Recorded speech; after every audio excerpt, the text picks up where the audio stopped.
Bonjour à tous et à toutes, bienvenue sur Frématé à suivre la une des journaux présentée par Kader Achirou. Bonjour. Bonjour Nadège, les journaux titrés ce jour sur la tournée sous-régionale du chef de l'État Patrice Talon, David Biokou qui rejoint la coalition Bénin en route, les élections rectorales à l'université d'Abomey-Calavi font également la une des journaux et pour finir, nous avons également le réseau de plus de 3000 boursiers fictifs détectés à la DBSU. À suivre en politique, Paul Emerico Adjovi qui nous donne ses impressions par rapport à Claudine Prudesio qui soutient désormais les actions du chef de l'État. Nous en parlerons dans un instant. Et puis avec Kader Achirou, notre confrère a également donné son point de vue sur les dernières déclarations de Candide Azanani à Abomey. Les sports seront présentés par vous. Jean-Luc Dagan, bonjour. Bonjour Nadège, nous ferons le point des pays qualifiés pour Russie 2018 après les éliminatoires. Nous parlerons ensuite du limogeage de Lucas Alcaraz par la Fédération algérienne de football et nous parlerons enfin de Luis Figo qui intègre l'UEFA. Bienvenue, bonjour, voici la pub. Papa. Oui, ma fille. Tu sais, je t'ai dit qu'après mon bac, je veux devenir journaliste reporter d'images, non? Papa, tu penses m'inscrire où? Esae. Esae, papa. Waouh! Maman, maintenant que j'ai eu le bac, je veux faire les finances et trésors. Tu comptes m'inscrire où? Esae, beau-fils. Esae? Oui, maman! Papa. Oui. Tu sais qu'après mon bac, je vais être diplomate, non? Tu comptes m'inscrire dans quelle université? Mais Esae, naturellement. Esae? À ESAE, vous êtes bien formé dans les filières comme administration du travail et de la sécurité sociale, administration générale et territoriale, administration des impôts, gestion des marchés publics, planification et développement local, droit et sciences politiques, sciences économiques et de gestion. ESAE, c'est aussi sa télé numérique ESAE TV et son journal L'Informateur. ESAE, c'est à Bedjromede, 3e rue après le carrefour 16 ampoules allant à Jericho. Numéro de téléphone 98 98 14 00 96 80 55 11 90 93 65 21. ESAE, l'excellence a un nom.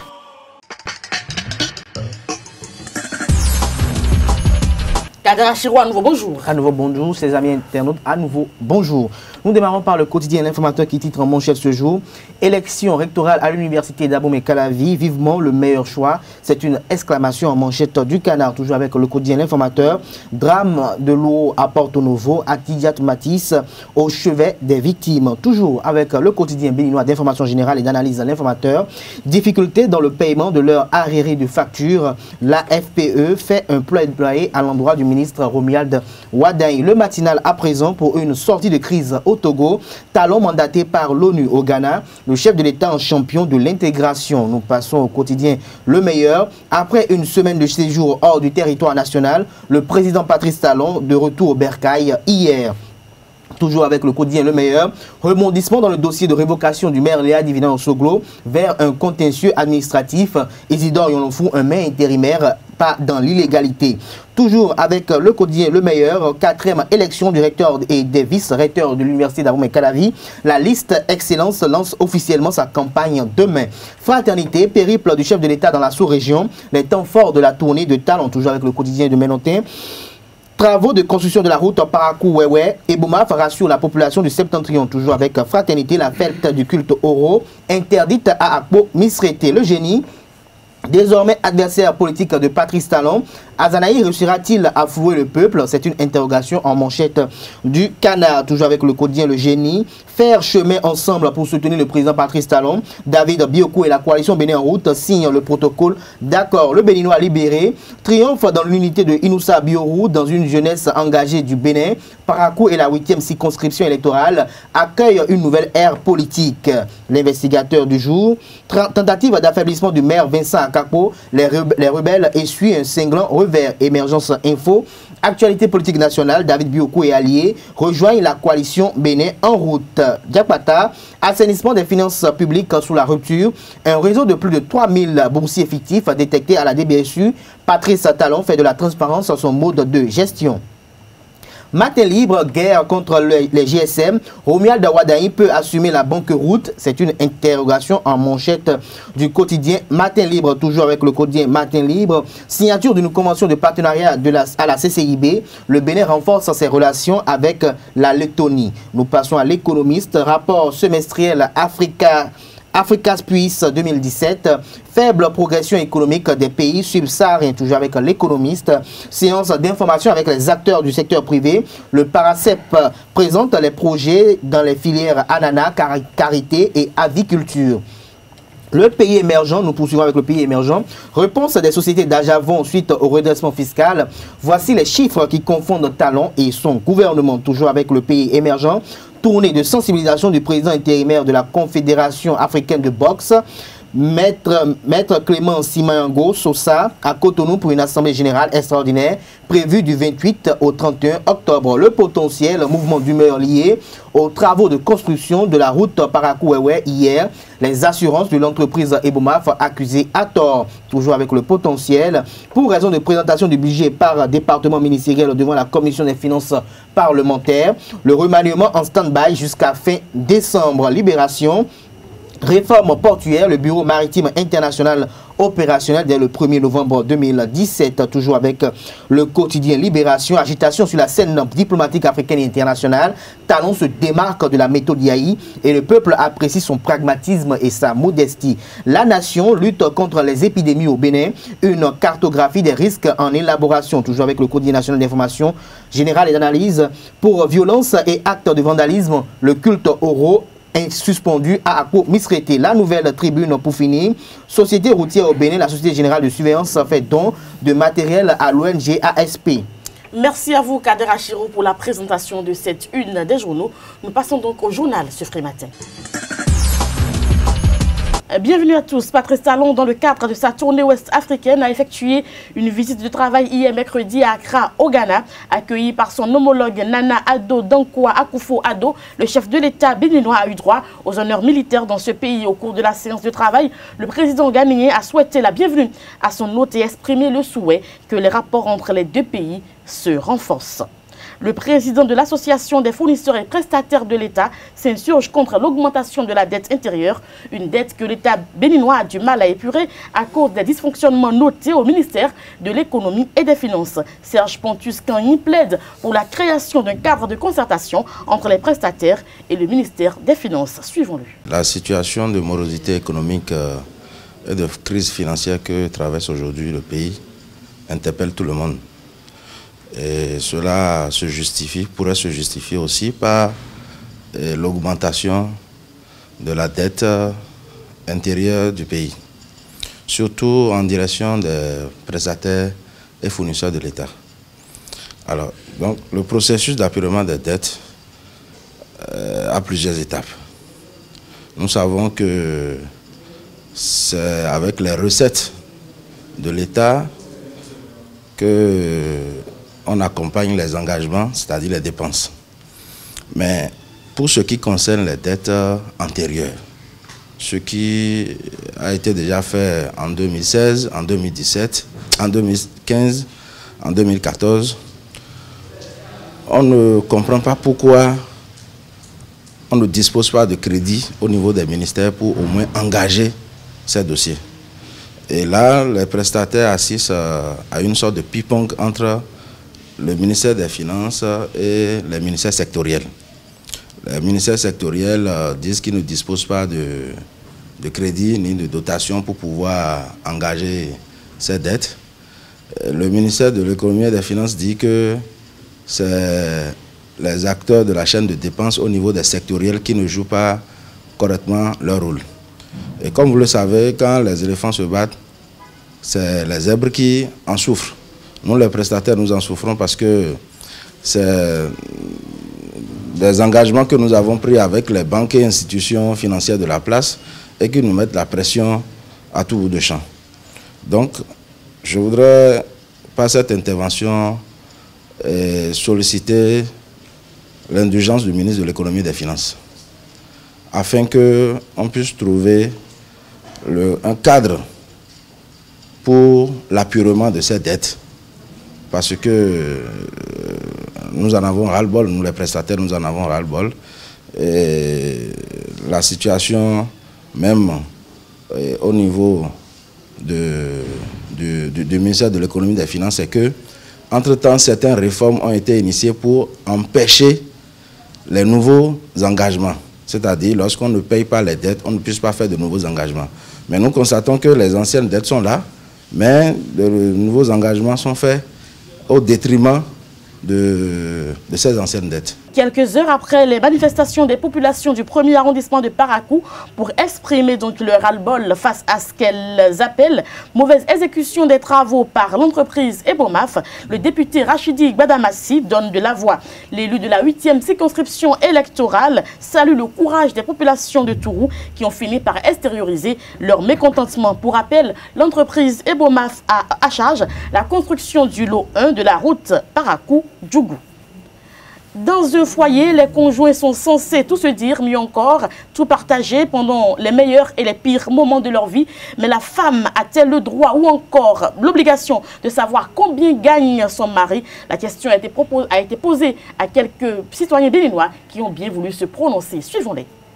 Il faut que le mari, quand même, montre le salaire ou fasse connaître le salaire à sa femme. Pour l'équilibre au foyer. Pourquoi je le dis? Si le mari ne le fait pas, des fois la femme pense qu'il a de l'argent et il l'utilise dehors, bien quand même que le mari n'a plus de l'argent sur lui. Vous voyez, c'est des situations du genre qui peuvent facilement briser les foyers. Donc pour un équilibre social et des ménages aujourd'hui, on peut déjà quand même faire connaître son salaire à sa femme. Vous pouvez faire quand même un budget commun et qui va vous permettre de bien gérer le foyer. Aussi les enfants, les répartitions des charges. Vous voyez, la femme aussi, quand elle a connaissance de ce que vous gagnez, elle sait à peu près votre force de frappe. Et c'est-à-dire, elle ne vous soupçonne plus. Elle ne vous soupçonne plus. Ce n'est pas que quand vous amenez de l'argent, vous remettez à la femme. Vous dites, bon, non. Vous vous asseyez, vous définissez en fait ce que vous voulez faire avec. Moi, je pense que la femme n'a pas le droit de savoir ce que son homme gagne. Pourvu que l'homme assume le foyer. À mon avis, la femme n'a pas le droit de savoir, de connaître même le salaire de son mari. Puisque, une fois que la femme connaît le salaire de son mari, elle a déjà des calculs à faire. Quand on parle de femme grand, petit F là, une fois qu'elle connaît tout ça, elle prélève en même temps, avant la fin du mois, elle sait ce qu'elle va dire au mari pour pouvoir... Elle a toujours quelque chose à dire. Je veux payer ci, je veux payer ça, je veux payer ça. Déjà le salaire c'est déprogrammé. Si le mari, si c'est 100 000 gagne par mois, et que la femme a déjà fait calcul de 60 000, et le monsieur sait qu'avec 60 000, je vais m'en sortir à faire ci, à faire ça, à faire ça. La femme a gâté tout déjà. Donc, à mon avis, moi, ma femme ne doit pas connaître mon salaire. C'est pas seulement l'homme. Aujourd'hui, c'est pas seulement l'homme qui prend en charge tout ce qui se fait dans le foyer. La femme aussi participe. Et pour qu'il y ait harmonie dans les dépenses, il faut que la femme aussi sache ce que son homme gagne et pour pouvoir tout mettre ensemble pour que les dépenses à effectuer dans le foyer soient équitables. Et si, avec ça, on peut envisager de construire, bien de faire un projet ensemble. Et là, on sait ce qui rentre, ce qui sort et ce qu'il y a comme bénéfice. Et là, il n'y a pas trop de discorde dans les dépenses. Là, on peut se dire, oui, mon homme gagne tel, moi si je gagne tel, avec ça on peut essayer de faire tel, d'acheter tel, d'acheter tel. Donc c'est aujourd'hui la femme doit connaître le salaire de son mari. Ça c'est certain, c'est quelque chose qu'on doit commencer par envisager. C'est pas comme avant où la femme ne sait pas ce que son homme gagne. Si la femme sait ce que son homme gagne, elle peut savoir ce qu'il faut demander. Si elle sait que son homme gagne 500 000 francs le mois, elle sait qu'elle peut demander un vrisco à la fin du mois. Mais si elle sait que son homme gagne moins de 100 000 francs le mois, elle sait qu'elle ne peut pas demander un vrisco si la chambre qu'elles ont et que la famille a loué coûte 35 000 ou bien 45 000. Donc en fonction de ça, la femme peut faire son projet et l'homme aussi peut faire son projet. C'est en quelque sorte ça, selon moi. Bon, il faut qu'on y pense sérieusement. Et ainsi se referme cette édition, nous passons au sport. Et les sports à présent, Jean-Luc Dagan, bonjour. Bonjour Nadège, bonjour chers amis internautes, bonjour chers amis et sportifs. Nous faisons donc le point des pays qualifiés pour Russie 2018 après les éliminatoires. Oui, ils sont au total 19 pays déjà qualifiés pour Russie 2018 après les éliminatoires. Il s'agit en effet de la France, du Portugal, de la Serbie, de l'Islande, de l'Égypte, de la Pologne, de l'Allemagne, de l'Angleterre, de l'Arabie Saoudite, de la Belgique, du Brésil, de la Corée du Sud, du Costa Rica, de l'Espagne, de l'Iran, du Japon, du Mexique, du Nigeria, de la Russie, le pays hôte. Et pour compléter la liste à 32 pour la Coupe du Monde 2018, les 13 autres pays seront connus à l'issue des matchs de barrage dont le tirage au sort aura lieu le 17 octobre prochain. Il faut préciser que les rencontres se dérouleront le 9 et le 14 novembre prochain. Limogeage de Lucas Alcaraz par la Fédération algérienne de football.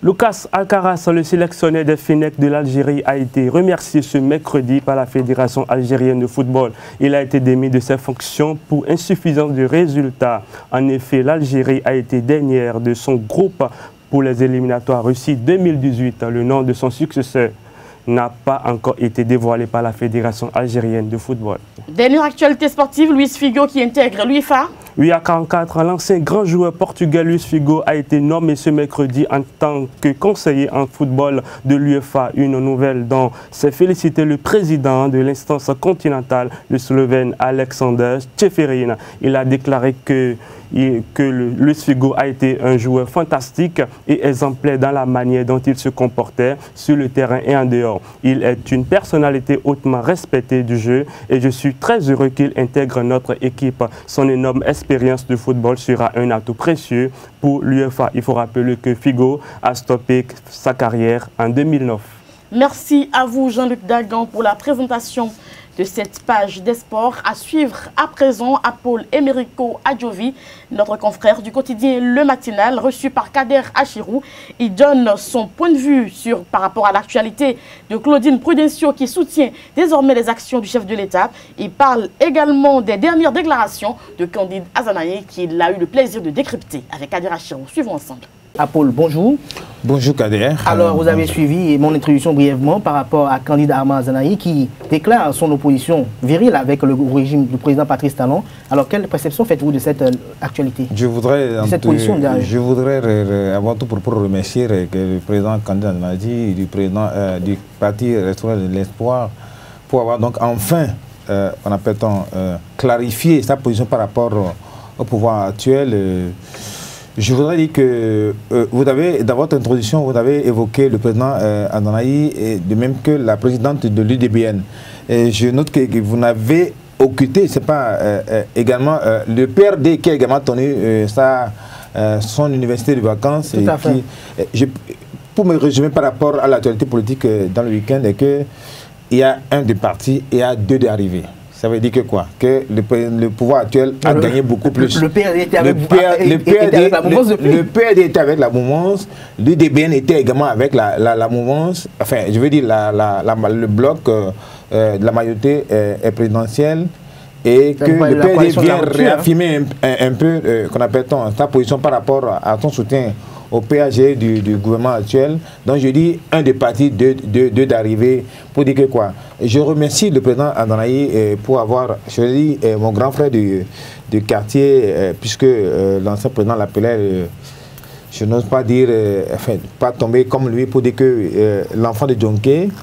Je suis également enfant de Djonké, donc c'est pourquoi je me sens à l'aise donc de parler de mon grand frère du quartier Azanaï, qui a enfin clarifié sa position après, disons, 3 ou 4 mois après la tenue de son congrès. Mais je ne vous coupe pas, puisque vous parlez de Djonké. Donc, ils disent que Azanaï n'est pas véritablement de Djonké. Qu'est-ce que vous avez... Oui, avec tout le respect que je dois à mon aîné Azanaï, certes, Azanaï a grandi à Djonké, mais pour moi, et il le sait très bien, moi je suis né à Djonké. Mon placenta est enterré à Djonké, mais mon grand frère Azanaï, il est né à Porto Novo. Son papa, sa maman, qui l'a amené à Guinkomé, qui est un quartier à côté de Djonké, l'a amené donc à Djonké, il a grandi à Djonké, donc c'est un grand frère de quartier à moi.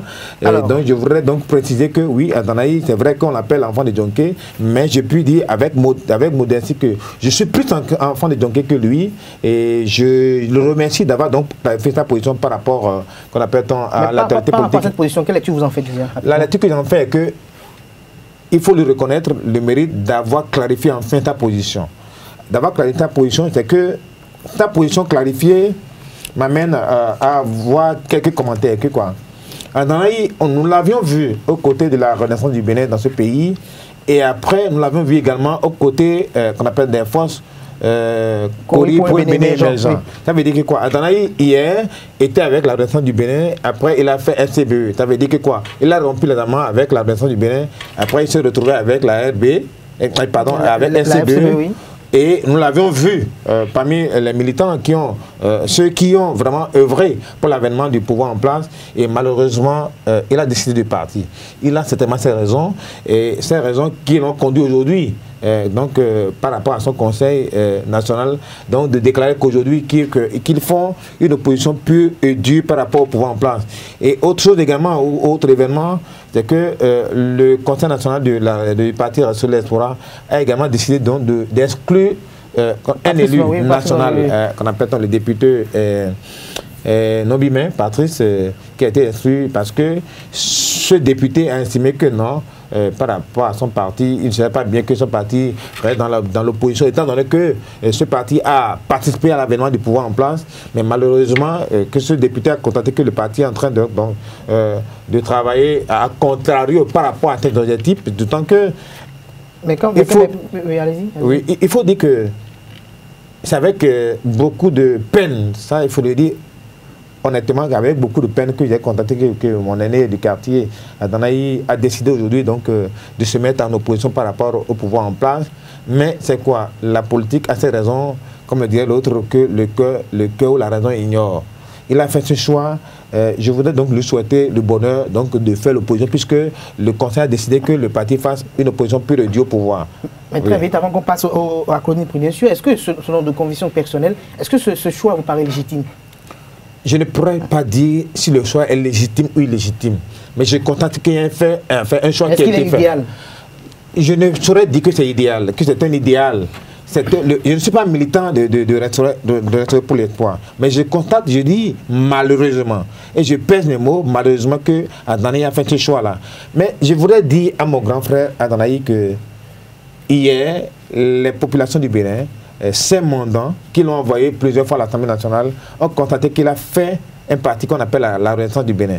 Après, il a rompu les amants avec ce parti, il est allé avec Force Cori pour un Bénin émergent avec Yahi Boni. Et qu'aujourd'hui, il a porté un pouvoir, qu'on appelle un parti ou une dynamique au pouvoir, qui est donc le pouvoir de la rupture aujourd'hui, et qu'aujourd'hui, qui décide donc de quitter, de rompre les amarres. Alors je me dis, mais est-ce qu'à son niveau, il a pu faire un exercice d'introspection pour se dire à côté?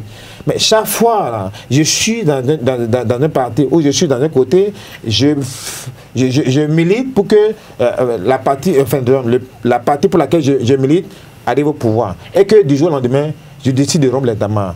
Est-ce que je te pose la question de savoir, est-ce que la population aura toujours confiance en lui?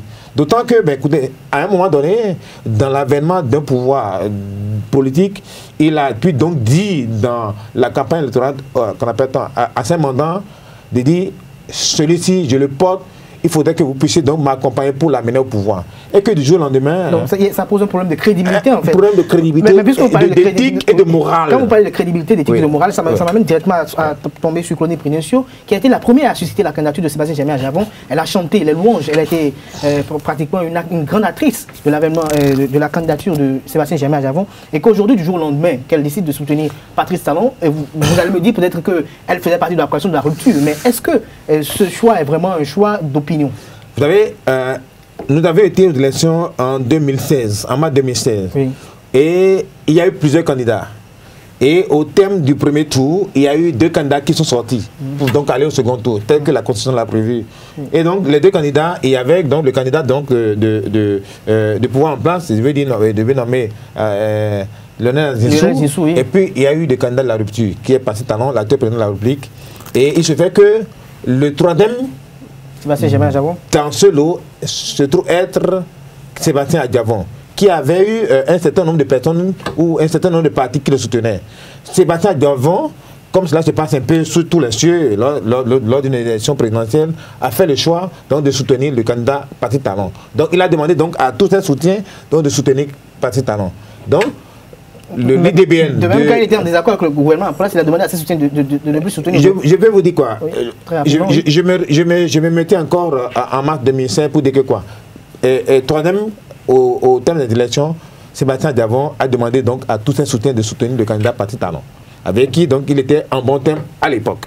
Et donc, c'est tout à fait naturel que la dame Claudine Prudencio a donc suivi le mot d'ordre du candidat qu'il avait soutenu. Et donc, depuis ce temps-là, de mon point de vue, tous les partis, tous les députés ou toutes les personnalités politiques qui ont soutenu Adjavon, étant donné que le leader a dit soutenez telle personne, c'est tout à fait normal que Claudine Prudencio, qui avait donc été les personnes qui ont soutenu Adjavon, est venu donc se mettre dans la littérature de mais quand le leader dit que bon, je ne soutiens plus, parce que la vision ne rime avec la mienne, je crois que... Il faut quand même non, ce qu'il faut penser, c'est que quoi, nous avions été aux élections. Et donc le candidat Adjavon a demandé de soutenir telle personne. Oui. La personne, enfin je veux dire que son mot d'ordre plus ou moins était qu'on appelle suivi. Et après ça, nous sommes rentrés dans l'exécution donc d'un pouvoir. Ça veut dire que quoi? Quand vous êtes candidat et quand vous êtes dans l'exercice du pouvoir, c'est deux choses différentes.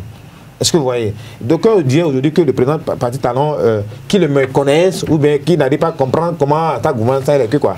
Ce que de ma position, ma petite expérience, que quoi? Quand vous n'êtes pas au pouvoir, vous avez peut-être une opinion, mais dès lors que vous êtes au pouvoir, vous avez des renseignements, des réalités de pouvoir qui vous amènent à comprendre certaines choses, à avoir certaines positions. Donc, le parti UDBN de Claudine Prudencio, donc depuis le second tour, a donc fait l'option de soutenir le candidat Patrick Talon et donc le président Patrick Talon. Oui. Et donc depuis lors, ce parti-là, avec sa présidente, a donc décidé donc de soutenir les actions du président Talon. Et c'est tout à fait normal dans cette dynamique-là que ce parti a donc est venu réaffirmer son soutien au président Patrick Talon. Alors pour finir très rapidement, Adjavon devient de plus en plus seul et Rachid Badamasi l'a laissé, pratiquement ses gros soutiens le laissent. Est-ce que politiquement il pourra poursuivre? Bon, qu'est-ce que je peux dire? Adjavon, il lui revient donc d'apprécier ses forces et ses faiblesses pour savoir donc se projeter dans l'avenir par rapport à 2021. Tant que vous n'êtes pas sans savoir qu'il y a quelques mois, il a donné une interview comme quoi il va mettre la barre très haute. Je veux savoir si aujourd'hui, par rapport qu'on appelle aux données politiques, est-ce qu'il est toujours dans ce discours-là? Il n'y a que lui qui peut nous dire. Il n'y a que lui qui peut nous dire il est toujours dans ce discours, ou bien dans un moment donné, ou bien à un moment donné, il a pu évoluer dans son discours là. Merci à vous, Apol Emeriko Adjovi. Je rappelle que vous êtes journaliste au quotidien Le Matinal. C'est la fin de votre émission Frais Matin. Merci pour l'attention. Portez-vous bien. À demain pour un nouveau numéro.